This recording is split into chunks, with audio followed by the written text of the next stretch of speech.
Welcome to our study this week of Judges chapter 7, verses 2 to 15 and verses 19 to 21. My name is Scott Rainey. I serve with the Church of the Nazarene in the area of Nazarene Discipleship International, or NDI. This adult Sunday school video lesson is provided in collaboration between the Foundry Publishing and NDI. The Sunday school lesson is intended to support the local church's efforts to make disciples who make disciples. Please feel free to use this video in any way that helps your church or its families.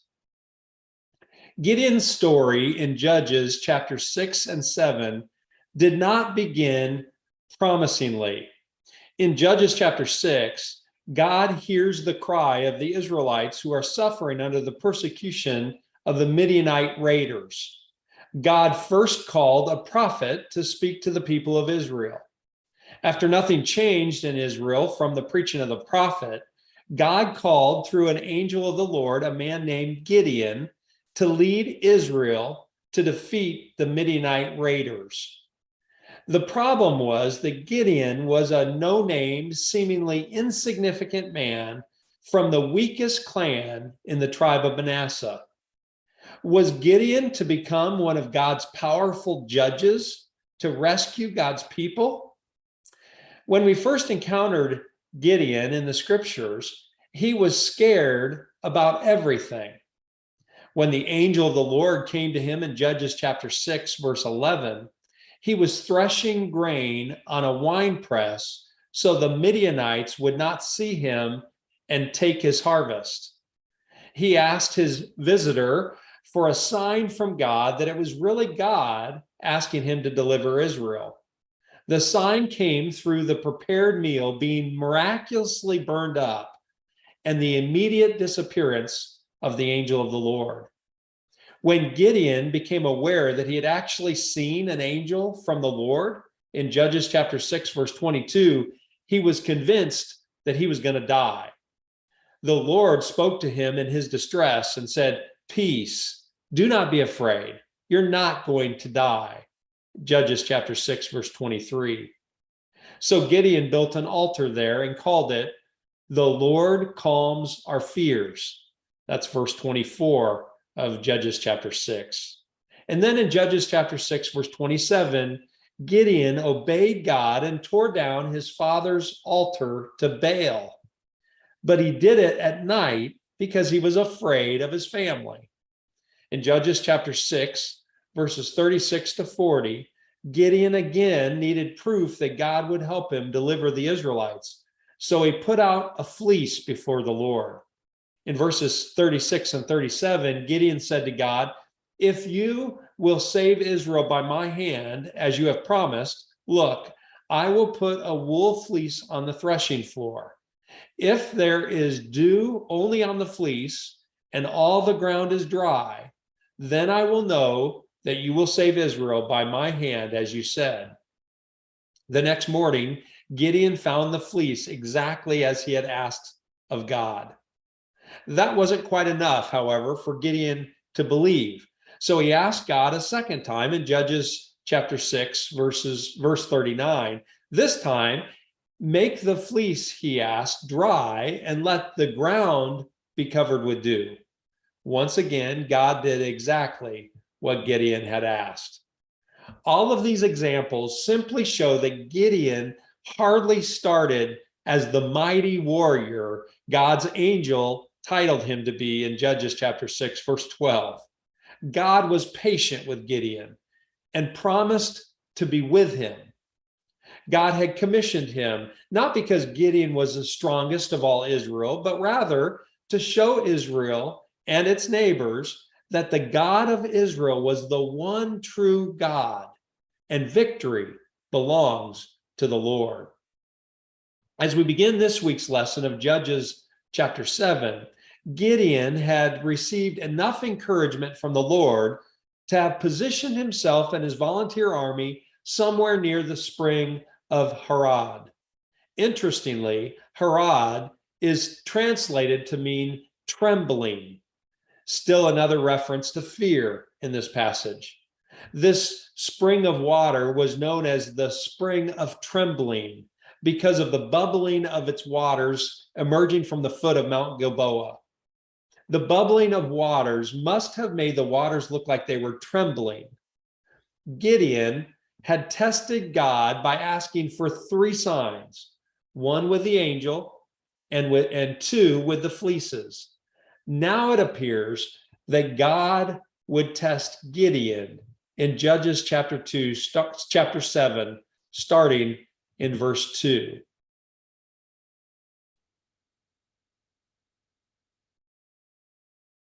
The Lord said to Gideon, "You have too many warriors with you.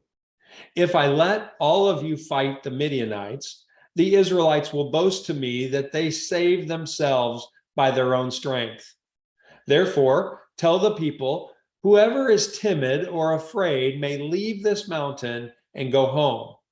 So 22,000 of them went home, leaving only 10,000 who were willing to fight. But the Lord told Gideon, "There are still too many. Bring them down to the spring, and I will test them to determine who will go with you and who will not." When Gideon took his warriors down to the water, the Lord told him, "Divide the men into 2 groups. In one group, put all those who cup water in their hands and lap it up with their tongues like dogs. In the other group, put all those who kneel down and drink with their mouths in the stream." Only 300 of the men drank from their hands. All the others got down on their knees and drank with their mouths in the stream. The Lord told Gideon, "With these 300 men, I will rescue you and give you victory over the Midianites. Send all the others home." So Gideon collected the provisions and ram's horns of the other warriors and sent them home. But he kept the 300 men with him. The Midianite camp was in the valley just below Gideon. That night, the Lord said, "Get up, go down to the Midianite camp, for I have given you victory over them. But if you are afraid to attack, go down to the camp with your servant Purah. Listen to what the Midianites are saying, and you will be greatly encouraged. Then you will be eager to attack." So Gideon took Purah and went down to the edge of the enemy camp. The armies of Midian, Amalek, and the people of the east had settled in the valley like a swarm of locusts. Their camels were like grains of sand on the seashore, too many to count. Gideon crept up just as a man was telling his companion about a dream. The man said, "I had this dream, and in my dream, a loaf of barley bread came tumbling down into the Midianite camp. It hit a tent, turned it over, and knocked it flat." His companion answered, "Your dream can only mean one thing. God has given Gideon, son of Joash, the Israelite, victory over Midian and all its allies." When Gideon heard the dream and its interpretation, he bowed and worshiped before the Lord. Then he returned to the Israelite camp and shouted, "Get up, for the Lord has given you victory over the Midianite hordes." It was, in verse 19 then, it was just after midnight, after the changing of the guard, when Gideon and the 100 men with him reached the edge of the Midianite camp. Suddenly, they blew the ram's horns and broke their clay jars. Then all 3 groups blew their horns and broke their jars. They held the blazing torches in their left hand and the horns in their right hands, and they all shouted, "A sword for the Lord and for Gideon." Each man stood at his position around the camp and watched as all the Midianites rushed around in panic, shouting as they ran to escape.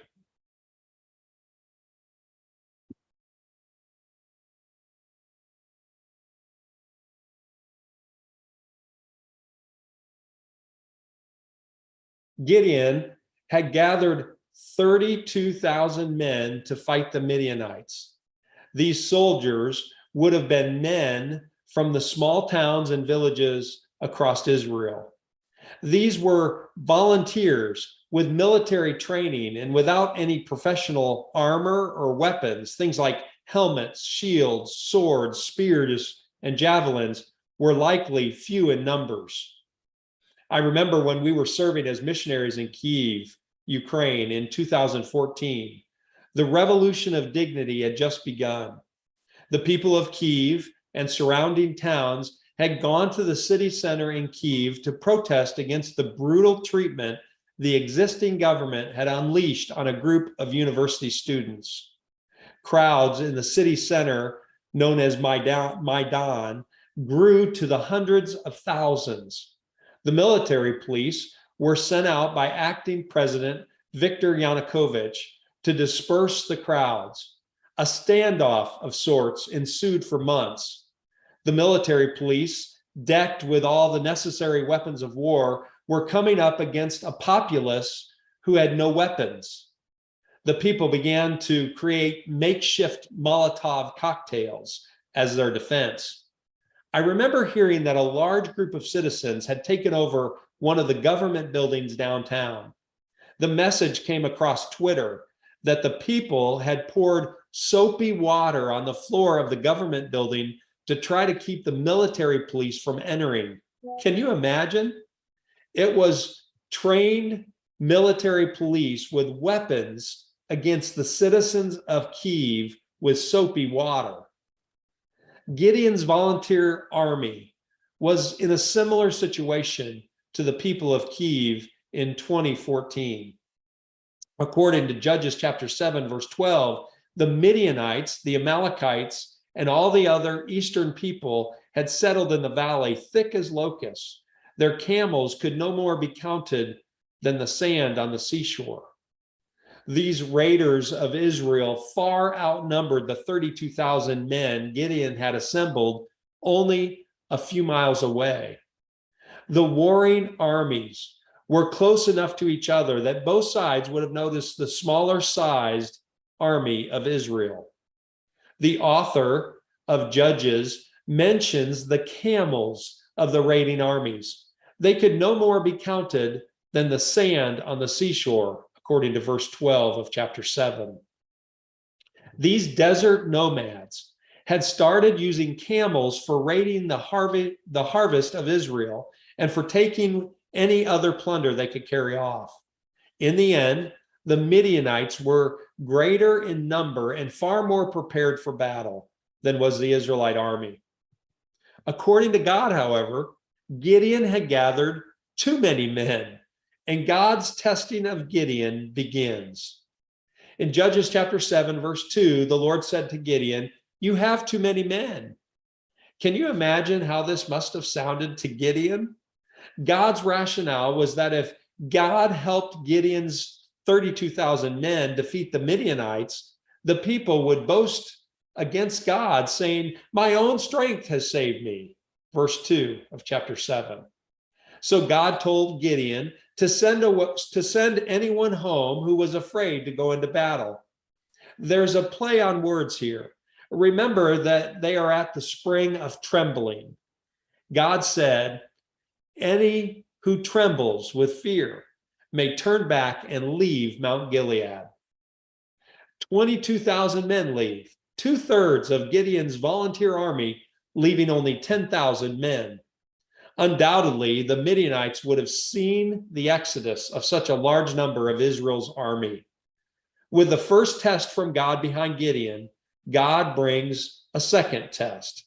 In verse 4, God said, "There are still too many men." The first group had a voluntary departure based on fear. This time, God would thin out Israel's army even more. He instructed Gideon to take them down to the water for a drink. Those who got down on their hands and knees to sit like mouth to water were to go home. Those who scooped up water into their hands to drink would stay. Another 2/3 of Gideon's army was sent home, leaving only 300 soldiers. Some commentators have suggested that these 300 men that remained were more alert for battle, proven by their position at the water's edge. God's primary reason for reducing the army was not, however, to pare down to a committed core. Instead, God wanted everyone to know that this battle was won only because God fought for Israel. You see, human weakness can be the avenue, if we're humble and full of faith, to revealing the Lord's strength in our lives. We don't have to push away from human weakness, deny it, or even despise it. Jonathan, King Saul's son, said in 1 Samuel chapter 14, verse 6, nothing can hinder the Lord from saving, whether by many or by few.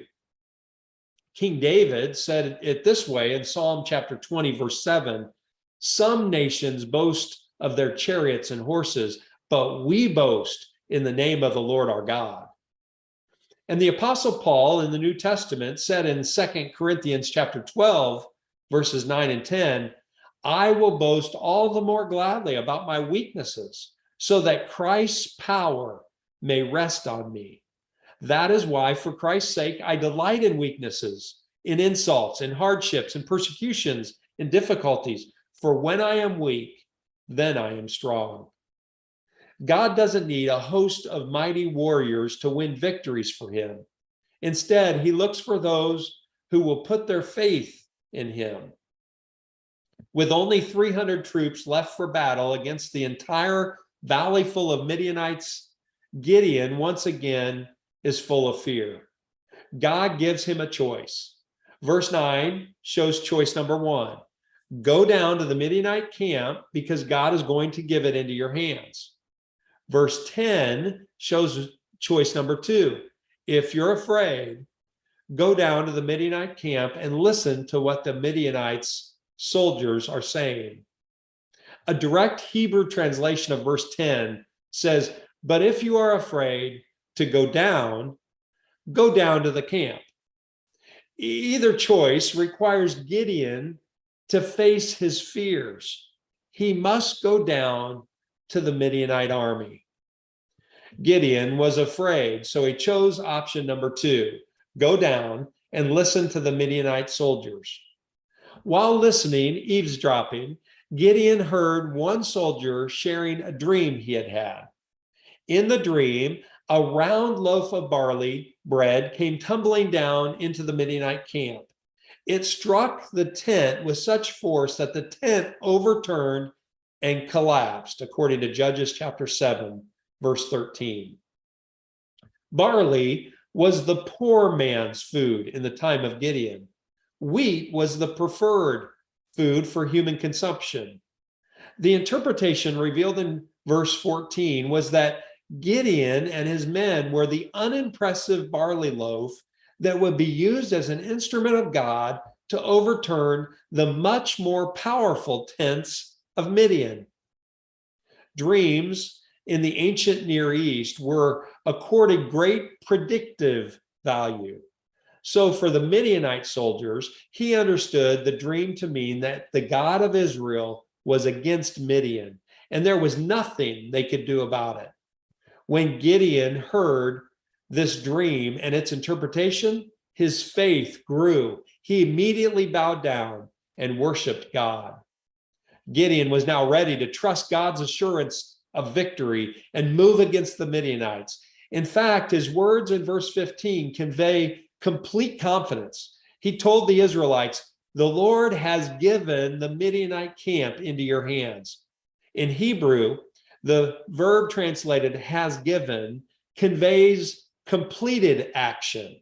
God had decreed it, and victory was already completed. But how would God give victory to 300 soldiers against such overwhelming odds? Gideon divided his 300 men into 3 companies of 100. Before leaving their camp, he equipped each man with a ram's horn trumpet, what is called a shofar, and a clay jar with a torch smoldering inside, according to verse 16. They took what they had in their possession. Shofars were used in Jewish worship. Clay jars were very common in the ancient Middle East. Moving forward quietly, the three companies surrounded the mostly slumbering Midianite encampment. Gideon chose the right time for the attack. It was the moment of the night that would maximize the element of surprise. The Midianite army had just changed guard in the night. The guards who had just got off duty would have been settling down for a night of sleep, thinking any danger had passed. The newly posted guards were likely not fully alert at the time, their eyes not fully adjusted to the darkness, nor their ears to the normal night sounds. Suddenly, piercing the stillness of the night, came the long, sharp blasts, first of 100, then 200, then 300 ram horn trumpets. This would have likely terrorized every sleeping Midianite raider. Then the 300 soldiers of Gideon simultaneously smashed their clay jars, adding disharmony and mystery to the noise. As the Midianites emerged, panicked from their tents, their eyes met the smoky dimness, then the flaring brightness of 300 torches surrounding their camp. Finally, the Israelites shouted, "A sword for the Lord and for Gideon." The camp, it seemed, was under attack from all sides. Everything Gideon and his 300 men did, the trumpet blast, the smashing of the jars, the torches, the shouts, converged on the senses of the Midianites to convince them that they were about to be overwhelmed by an uncountable Israelite host. Where the Israelites had cried out to the Lord in Judges chapter 6, verse 6. Now, according to Judges chapter 7, verse 21, the Midianites were running and crying as they fled. The Midianite panic was so great that God caused them to turn their swords on each other. God had won a great victory for Israel that day. God had used broken clay vessels that could no longer be used for their original purposes to accomplish his purpose. He still does this today, you know. We are all, after all, jars of clay with God as our treasure, our light living inside of us. 2 Corinthians chapter 4, verse 7 says, "But we have this treasure in jars of clay to show that this all-surpassing power is from God and not from us." Let us today trust God for his victory in our lives, so that everyone who looks at us will say, God was obviously the one who gave them victory.